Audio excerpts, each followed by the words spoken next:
What happens when an anxious and avoidant both go silent on each other? When an anxious and avoidant partner both go silent on each other, it is never just a pause in communication. It is the beginning of two completely different emotional worlds forming in opposite directions. On the outside, it looks like nothing is happening.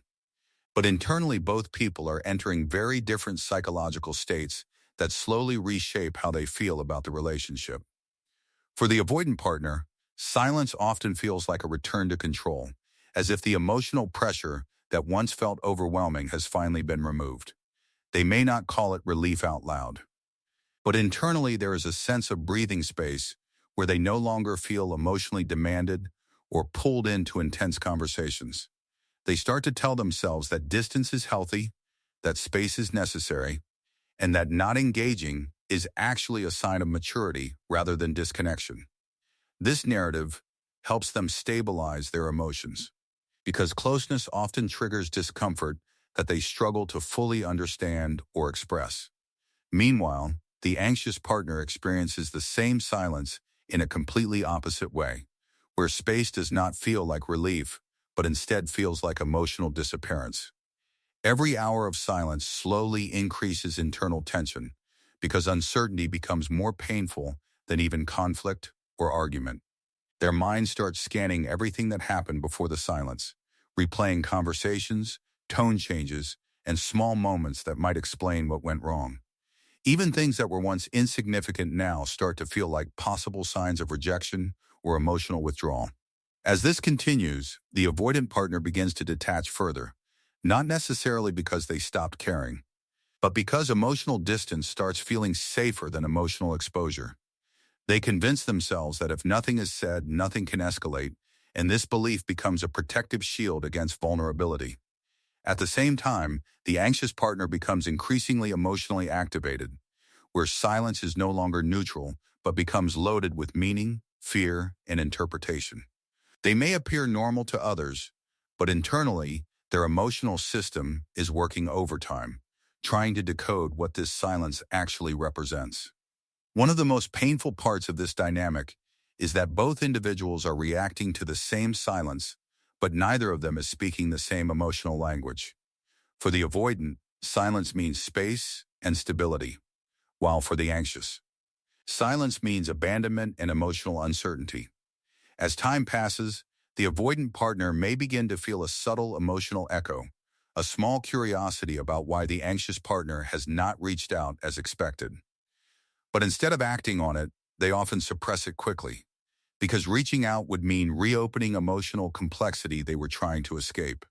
This suppression creates a cycle where emotional needs exist, but are constantly pushed down in favor of distance and self-protection. Over time, this makes the avoidant feel even more detached, because unexpressed emotions slowly lose their intensity in conscious awareness. The anxious partner, however, moves in the opposite direction, where silence amplifies emotional attachment instead of reducing it. In the absence of clarity, their mind begins to fill the gaps with assumptions, and most of those assumptions lean toward loss or rejection. They may start to feel a strong urge to reach out, not because they are certain of what is happening, but because uncertainty becomes emotionally unbearable. But this urge is often followed by hesitation, fear of rejection, and overthinking every possible outcome of sending a message. This creates a cycle of emotional paralysis where the anxious partner wants connection, but fears the potential pain that response or silence might bring. So they remain stuck in a loop of waiting, analyzing, and hoping for signs that may never come. During this same period, the avoidant partner continues to normalize the silence, telling themselves that if something was truly important, it would not feel this complicated. This belief helps them reduce emotional discomfort, but it also slowly disconnects them from the emotional reality of what is being lost. The longer the silence continues, the more both individuals begin building separate emotional narratives that no longer align with each other. The avoidant story becomes one of independence and emotional self-protection, while the anxious story becomes one of uncertainty and emotional abandonment. At some point, the avoidant may experience a brief emotional dip where they feel something is missing, but they often dismiss it as temporary and insignificant. Instead of revisiting the connection, they redirect their focus back to distraction, routine, or personal space to maintain emotional stability. The anxious partner, however, may reach a breaking point where emotional exhaustion begins to replace emotional pursuit. This is not healing, but rather depletion, where the effort of trying to understand silence becomes heavier than the desire to chase clarity. They may stop reaching out, not because they feel okay, but because their emotional system finally shuts down from repeated uncertainty. This moment often looks like detachment from the outside, but internally it is more like emotional fatigue taking over. As both continue in silence, something very subtle begins to happen, where emotional intensity does not disappear, but transforms into unresolved attachment. The avoidant stores it as suppressed emotion, while the anxious stores it as unanswered questions and unfinished emotional cycles.